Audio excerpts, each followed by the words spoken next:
Hello and welcome. In this video I'll present to you the very first triple sensor watch, which was released by Casio in 1994.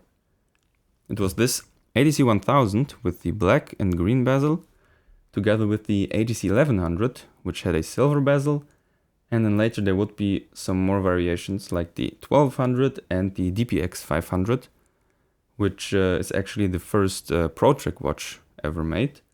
But basically they were all the same watch, which was the first one to have a directional sensor for the compass function, a pressure sensor for altimeter and barometer, and a temperature sensor all together in one single watch.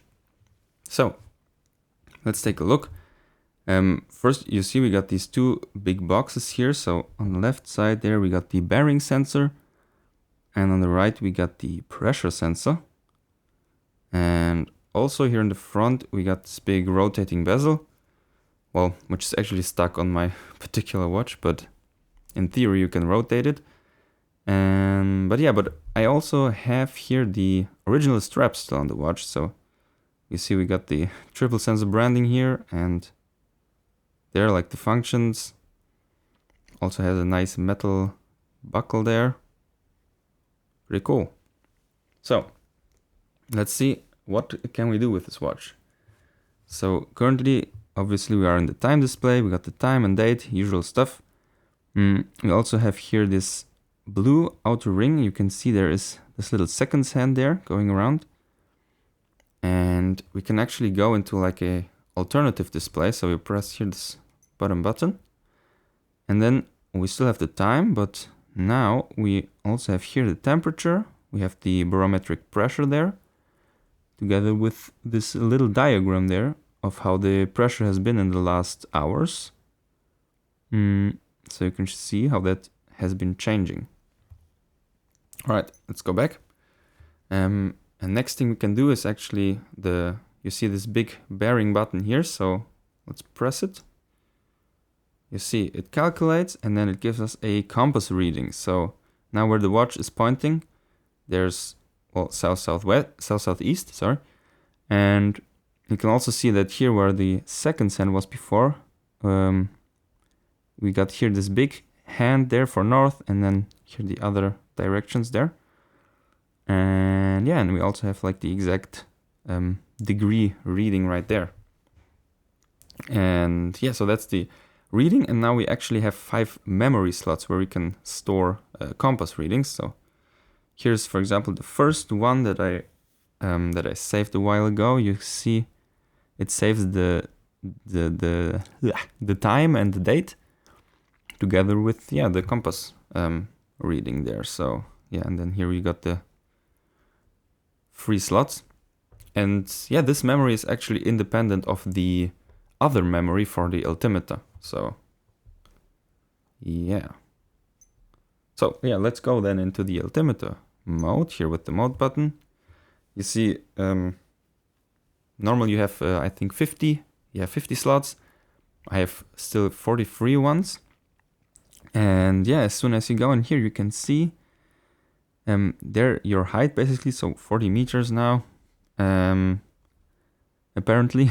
And it also starts drawing like this little graph here, so you can see how your altitude has been changing.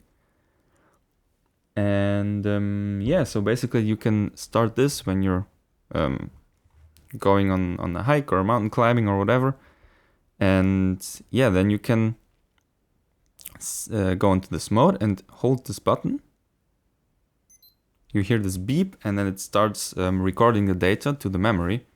So then you do your hike or your climb or whatever. And after you're finished, you stop the recording, and then you can go into the recall mode right here. And then you can see, like, for example, here's one I made, like a save I made on the 21st. And then it will show you things like here when you ended, what height you had.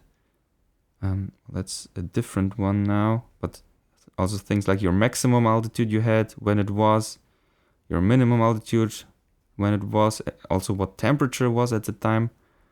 And so basically just save the data so you can recall it later and analyze it.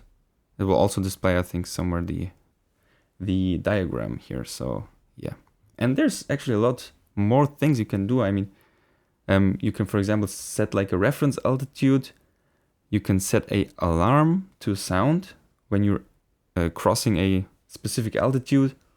But yeah, since this is just like a demonstration, I will not going to explain you every single setting. So I mean, for that you can still just look in the manual. It's still available on the Casio website. So yeah, let's go into the next mode, which is actually here the alarm mode. So you got 5 alarms plus the hourly chime. And yeah, here's how it sounds. I hope you could hear that. I'm not sure. Wait, I will, because I got a new microphone, I will hold it to it so you can hear it. But yeah, I mean, it's your basic Casio alarm sound. But yeah, you also got here this cool rotating animation there, which I found quite nice and hypnotizing in a weird way. Yeah, but that's the alarm mode. We also have your regular stopwatch there. Start, split, and stop and reset. And yeah, and then we're back to the time display. So yeah, that's basically all the modes we have. In theory, we still have like various calibration modes and things like that, but I mean, I figured I will not show you every one of them because I don't know. For that you can just look in the manual, I think. Yeah. Oh, one thing I wanted still to mention is that it also got this feature that